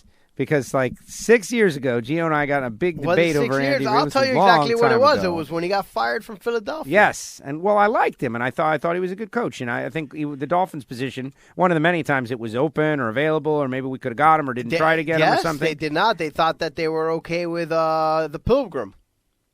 I don't know who that is. Philbin. Oh, my gosh. Remember, he looked like a pilgrim, or he dressed up as a pilgrim to Halloween. I forgot all about that man. I forgot his name. I forgot about him. We've had so many guys since him. But anyway, we had a nice So it was in 2013 that he took over the Chiefs. Spirited discussion about Andy Reid. And I just always felt like he had what it takes. And he does. And you know what I'll tell you? He is a great offensive mind. But I think that the thing with Andy Reid is when there's 2 minutes left in the game, somebody has to take away the timeout and play calling duties from him. Right. He loses his mind. He forgets to run the ball. He throws it. He mismanages the clock at the end of the game and gives away games. We saw that against New England last year in the championship game. Yeah. And in the end, I think that is Andy Reid's downfall. And your coach he needs too, to have the a guy. Steelers coach too. Oh yes, but okay. You know what? Fair is fair. I called out Mike Tomlin for years here as a Steeler fan. Yes. And I'm going to have to take it all back and say that Mike Tomlin has earned his stripes. All of it. He is now a made man as far as I'm concerned and should probably not ever be fired because the Steelers don't fire coaches, as you know. They've had 3 coaches in my entire lifetime, Chuck Noll, Bill Cowher, and now Tomlin. Wow. And both those other 2 guys retired. They were not fired. What a crazy stat. It really is.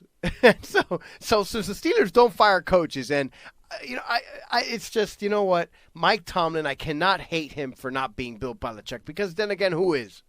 Right. He's the best of the best. I consider to be Sean Payton one of the next best, second or third best coaches in the league. And look, playoff disappointment after playoff disappointment for the Saints. Playoffs. And if it wasn't for that one, 10 years ago in the Super Bowl here in Miami, Playoffs? You kidding me? If it wasn't for that onside kick that they pulled to start the second half when they were down by a touchdown against Indianapolis, they might not have a Super Bowl win, and we'd be looking at Breeze and Payton totally different. Right. It was a ballsy call, and it worked. And it totally changed the game. You recall that. We were watching at a big Super Bowl party at somebody's house. With a house in the back of the Ocean Access Canal. Oh, yeah, that's right. Saints versus, Jason's house. Right, Jason. There you go. We won they had raffles, and there was hundreds of people there. It was like a giant party, and they had the big screen outside on the wall of the house. It was good. It was a great Good party. times. It was awesome. What are we doing for the Super Bowl this year? I don't know. It's like the birthday weekend. Right. My birthday is on the Thursday. And mine is on Friday Saturday. is, nothing. Friday is Fastlane Friday, which I will be working.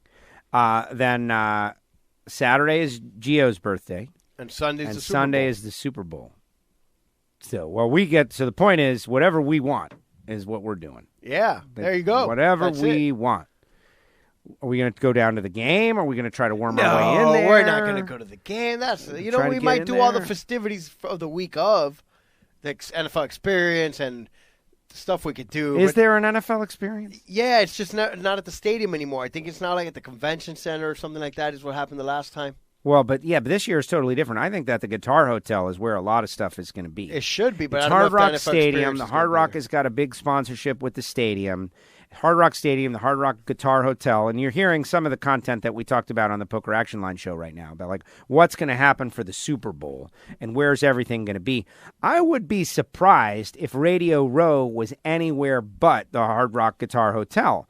It's so I get the feeling it convenient. could be at the Convention Center in Miami Beach. I feel like if the last time they were here, a lot of those activities were in Miami Beach, all those direct TV things and little parties, and Yeah. you know what I'm talking about, all those sponsor events. Yeah. But Well, you know they got the guitar now, and so which is I'm with you. I think, and it's tremendous close, resort. much significantly closer to the It's stadium. a zip back and forth the turnpike. It's So 3 we'll exits. see. You can be to the stadium in 5 minutes from the Hard Rock Guitar Hotel. You can be to the Guitar Hotel in 5 minutes from the stadium. Yeah, by and the back forth. of the stadium, too. And the Hard Rock sponsorship, the title rights sponsor. Like, I'm sure Absolutely, they got I'm with you. They that's- got to have. that. They got to have but- negotiated that, right? Like all the Super You Bowl would stuff. think. You Yes. would think, and so which is 7 minutes from the WFO radio studios. So if there's anything going No, on, but it's a long walk from what I understand. I'm sure it is. If we got to try to get in. Vlad at Sports Radio, Vlad was saying that we should apply for credentials, which is probably way too late for that. I never dreamed of applying for credentials for Radio Row for the Super Bowl. Right. Do you But want to be in maybe charge he of could that? get us something. No, he can't get us. We would have Oh. to do WFO Radio podcast. Right. World-known motorsports podcast generates from South Florida. Let me look into it. We do and see. sports, man. Like, No, why I know. not? Let's do it. You want to be in charge of that project? Let me look into it. Yeah. If we could set up at Radio Row, that would be a pretty big coup. No promises, listeners. This is just pie in the sky listening right now. We're just spitballing here, kicking out some ideas, kicking out the jams, so you understand. Anything else sports-wise that we need to talk about while you work on that? I don't think so. No, that's it.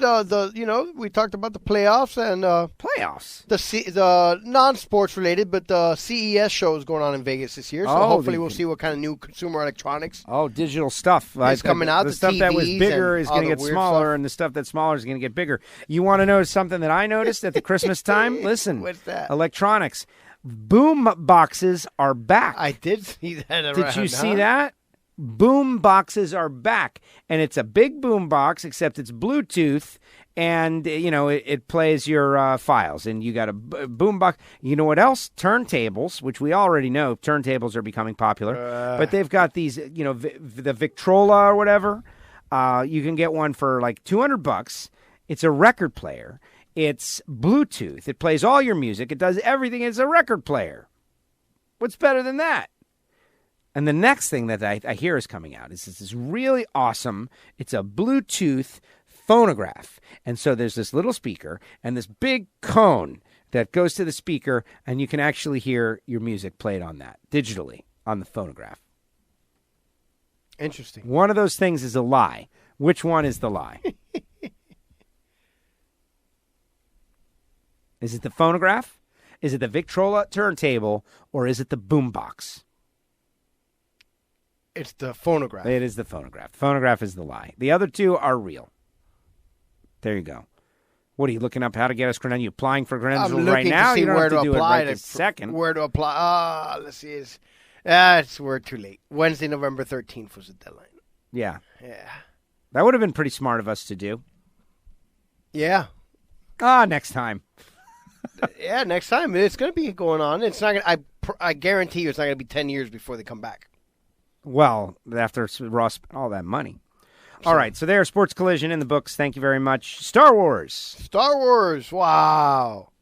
Star Wars. There was stuff that I, thought was, by Okay, the way. wait. Hold on, let's start. Wait. Everybody Spoiler has alert. to have seen the movie by now. No, they haven't. Spoiler alert. No, yeah, dude. This movie came out like a month ago. Spoiler alert. No, it came out, December 18th or so? Yeah, we hadn't done a Come show on, since Star Wars. Since we saw it. So at now least, Rich no. and Saugus' ears have perked up. All right. What's up, Rich? Look, we'll try not to give any spoilers, I guess, to the best of our abilities. Bobby Graham. What's up, Bobby Graham? But I will say that a lot of my thoughts after watching the movie, that I felt like if they were jumping scene to scene, and a lot of like my little concerns, I would like to watch it again. Because, the second time that you watch Oh, you mean you didn't sneak away from your family and go watch it with just your friends and then not tell anybody? No, who would do that? Ah. What kind of a D would do that? Anyway, that's neither here nor there. But I've gone to some of those nerd websites on YouTube and the guys that do the little shows and that tell you, I guess, all the eggs and all the little things from the movie. The Easter eggs. And I've come to find out that the original cut of the movie was 3 hours and 5 minutes, and Disney went haywire. That it was too long, that they that they would lose X amount of plays throughout the day, and so forth. And that's why the cut now is, I believe, 220. Okay.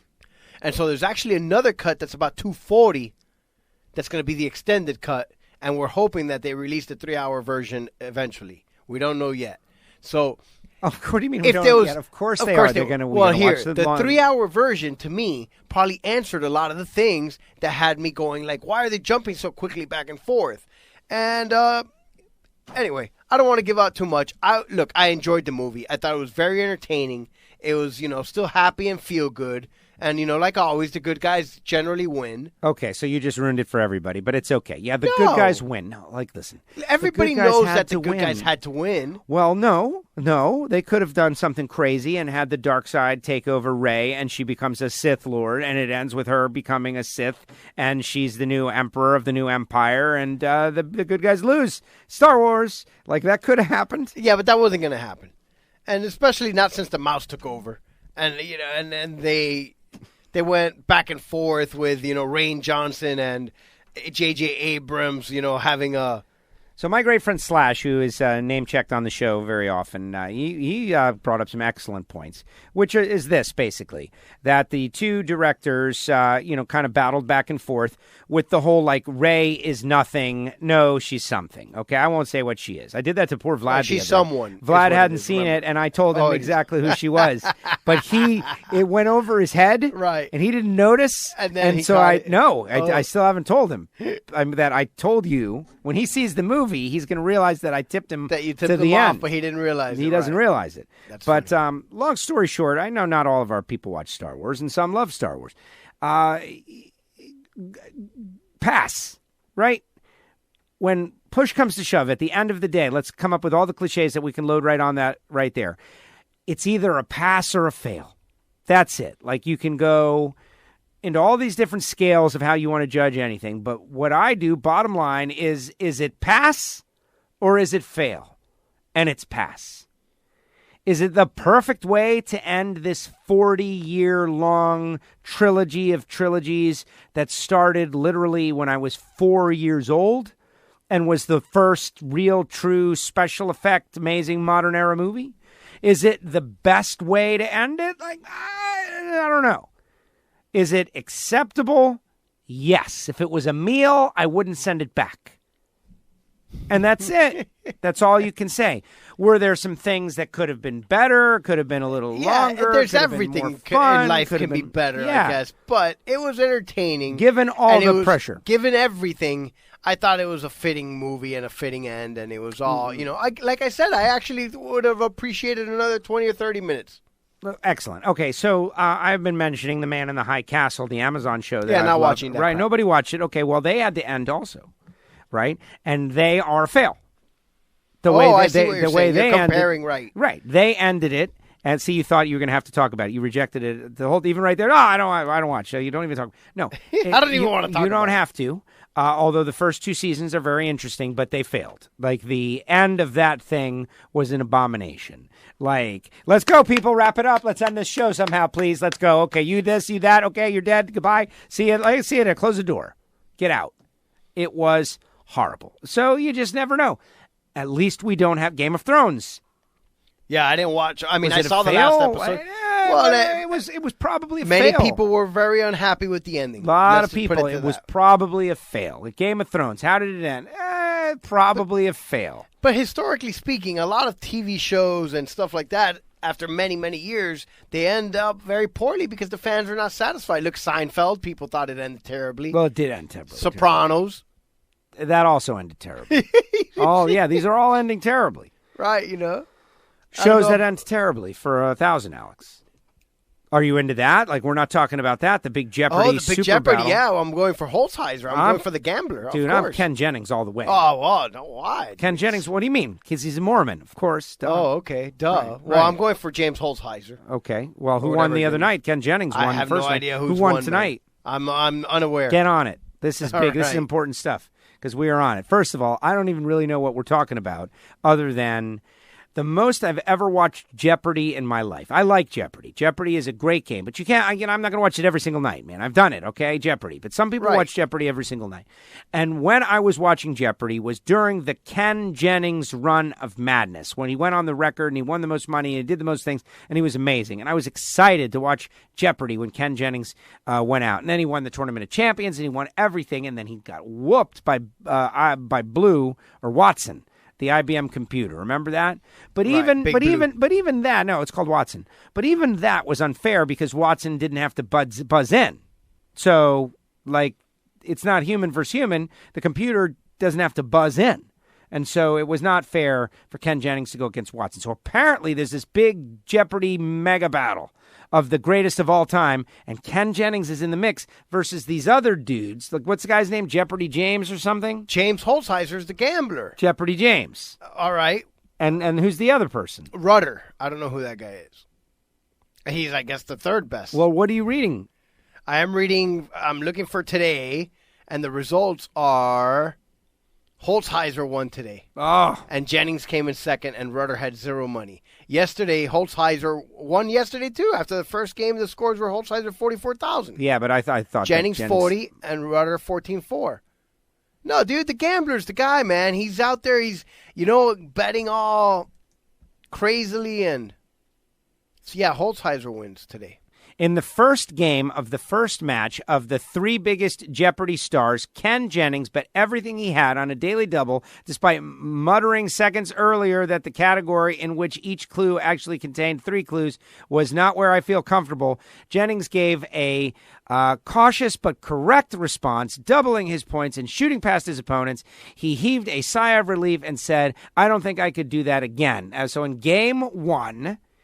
I guess on Monday. Right. Well, Jennings won. Jennings won Monday, all day Monday. But in the next game of Tuesday's hour-long Jeopardy match, Jennings did do that again, betting all he had on a daily double and producing the correct response. Morgan Le Fay, a character in the Mark Twain novel. He sped past the other two show greats on either side of him, John Holzheiser and Brad Rudder, for an early lead. The Game 2 match came down to Jennings and Holzheiser, both correctly answering the 2 final Jeopardy clues about the first 6 words of the Gospel of John. What is in the beginning was the Word. And an astronomer whose name was given to the comet who crashed into Jupiter, whose remains are on the moon. The answer is, who is Shoemaker? Jennings' 16,600-point win in the first game allowed him to bet conservatively in the second final Jeopardy, despite Holzheiser's victory. In the second game, Jennings won the overall match by 200 points. Okay, blah, blah, blah, blah, blah. Where are we at now? Today, well, Tuesday was the first match. Today's Wednesday, so it was the second day. And Holzheiser won today. So Jennings won Tuesday. Holzheiser won. Holzhauer won Wednesday. All right. So 1-1. 1-1. And then whatever happened tonight? No, there's only been 2 nights, Tuesday and Wednesday. Oh. Monday, it didn't start Monday. That's why you're confused. Oh, that's what's confusing me. Right, that's what confused you. Well, listen, I can tell you that... but I'm going for the gambler. I'm all for Ken Jennings. Well, so we're on opposite sides of Jennings. this thing. Ken Jennings is an amazing intellect. What do you think of people like that? I don't have a problem with smart people. Yeah, but that's really smart. And it's also... what? Yeah, but it's not that they're just smart, man. They've got better programming than you and me. And all of us, like their brain. Dude, I don't have a problem keeping people that are smarter than me around and making things better and helping out. More. No, but doesn't it make you feel a little bit like, oh, man, they're smarter than me? No. I mean, it could be a fact, but no, it doesn't bother me at all. It's a fact. Like, no, I just wish I was that smart. Like, I wish I could retain all that stuff. Like, think of all these things these guys have just retained. You know, studying books and everything. No, man, these guys just retain that stuff. It's not just like that. They study to be on this show and know the kind of things that are going to be asked, and they work on this weird head full of useless information. It is. It's a head full of useless information. Except, so yeah, no, Jeopardy. That's great. The greatest. I got to hit the DVR. Is it on again tomorrow? Do it, yes. 4 days. Oh, man. We're going to watch Jennings. Tournament of Champions. Tournament, the greatest of the great. Yeah, it's the greatest of all time tournament. tournament. It's called, yeah. rightfully so. And Trebek is hosting, right? Yeah. Yeah, because he's got the cancer. Yes, he and does. so we got to get this in before he croaks. Before it's over. Interesting. All right, any final thoughts? Anything whatever that's we don't it, cover, man. we'll We saw cover the in Star Wars future. movie. We both give it 2 thumbs up. Yep. If you don't like it, well, that's on you. Oh, here I want to invite everybody since now and I'm Disney watching, Plus, Mandalorian. Yes, and that's where I'm going to tie great. it in. I think the Mandalorian series, those 8 episodes, might be as equal to. Hey, spoiler alert! Don't tell me. I'm not going to say anything. I think that those 8 episodes could be as equal to as the 3 movies. It's because it's another 4.5 hours there of programming. I'm enjoying it as much as I've enjoyed this last 3 series of movies. I love the 30-minute format. 30 to 35-minute format. Is fine. Then they have 5 minutes of credits in 18 different languages at the end. Baby Yoda, cutest thing ever. Yeah. Baby, do that thing with the hand. Yeah.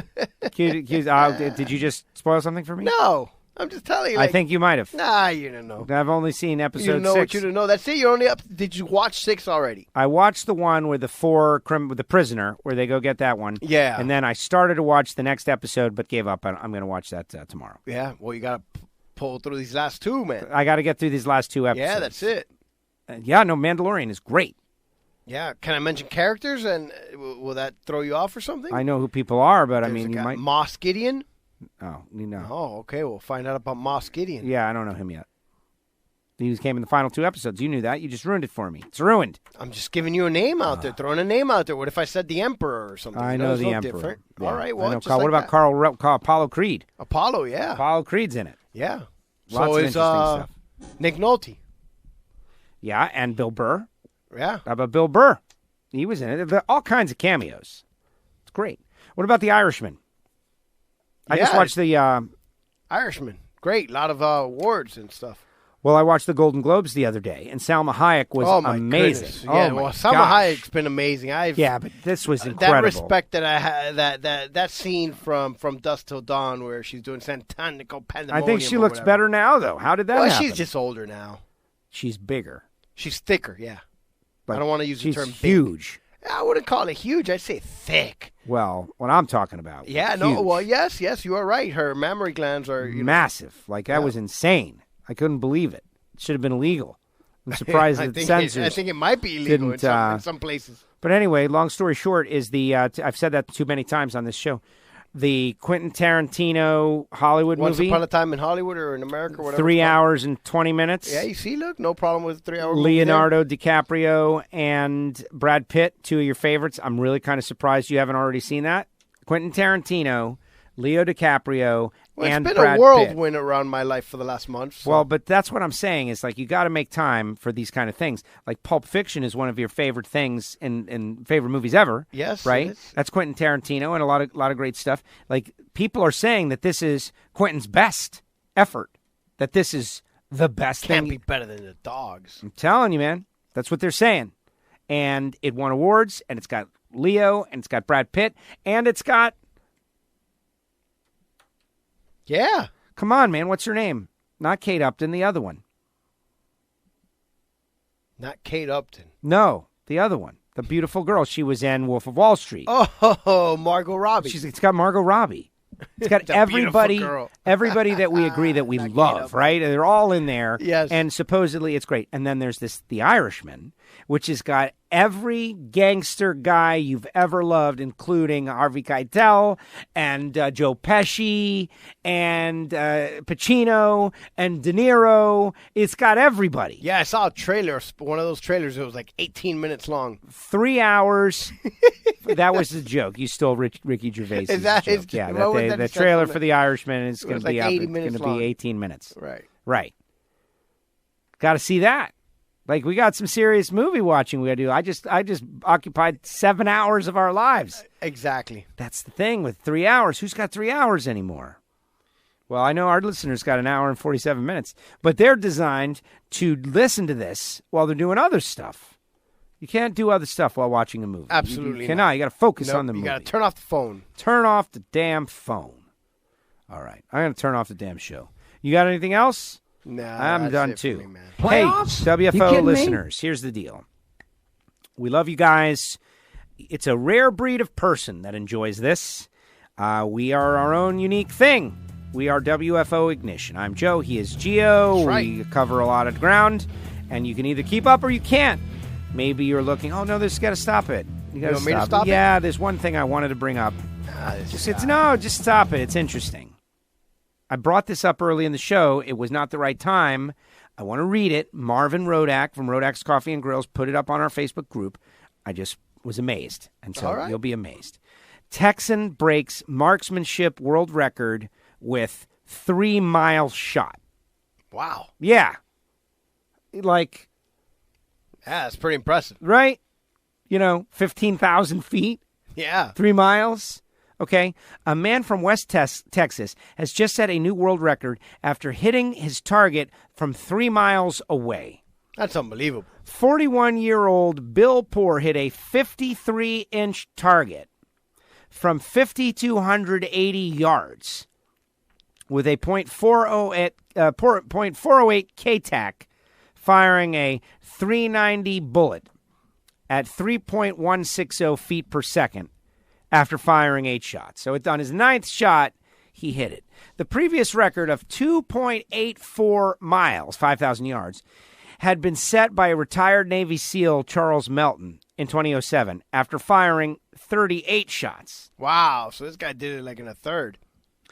And this is the kind of thing, there's the argument about, guns and there's marksmanship is the thing. Like, there's people that this is what they do. Just like Diepenhock, building engines and old engines. This is a whole thing. That's amazing. How do you put a bullet on a target 3 miles away, man? Yeah, that's unbelievable. Think of all the wind gusts that are happening between you and your target. This one's going up, and this one's going down, and there's gravity, and there's a bird, and he put it on the target. All right, play the music. Just wanted to mention it. And I'll mention quickly now that you mentioned that, because I saw a thing recently with all the Drew Brees accolades that he's reached this year. Yeah. They showed a thing where he is actually more accurate than an Olympic champion archer. Him throwing the ball, and the guy trying to hit the bullseye with a bow and arrow. Really? And he hit the dead center more throwing the football than the guy with the bow and arrow that was an Olympic champion. Exciting. But anyway, it's these things, man. These things. Unbelievable. Unbelievable. But no, that's crazy impressive, man. Hitting anything from 3 miles away. I can barely hit my kid when he's 3 feet away. Exactly. 3 miles. Anyway, thanks to Marvin for posting that. Thanks to our great sponsors, Total Seal and Magic Dry and Sam Tech and Rodax, and of course Frank Hawley's Drag Racing School. And thanks to all of you for listening to this show that we call entertainment. We're just keeping you company, bud. Now, here's what to do. Go to your DVR and program it to record Performance TV Sunday morning, 8:30 a.m. on Motor Trend Network. Then, go listen to the Poker Action Line podcast to hear me with the poker guys talking about the parallels between outlaw sports poker and drag racing. And then dive into the WFO Radio archive and hear Erica Enders and Alan Reinhart and Jeremy Mason and all the great stuff. And then something for everyone. Go to nitrofish.com and buy a WFO Radio t-shirt. Anything Nitrofish else? Racing. Why do I keep getting that wrong? Because it's easy to forget that part. And there you have it. All right, everybody, that's going to do it. Thank you very much. First WFO of 2020 in the books. And I'm not ashamed. I think we did a pretty good job. Thank you, everybody. Woo! WFO, everyone. WFO! The views and opinions of the hosts, guests, or callers do not necessarily reflect that of the station ownership, advertisers, or agencies. I love WFO Radio. Yeah, welcome to the party.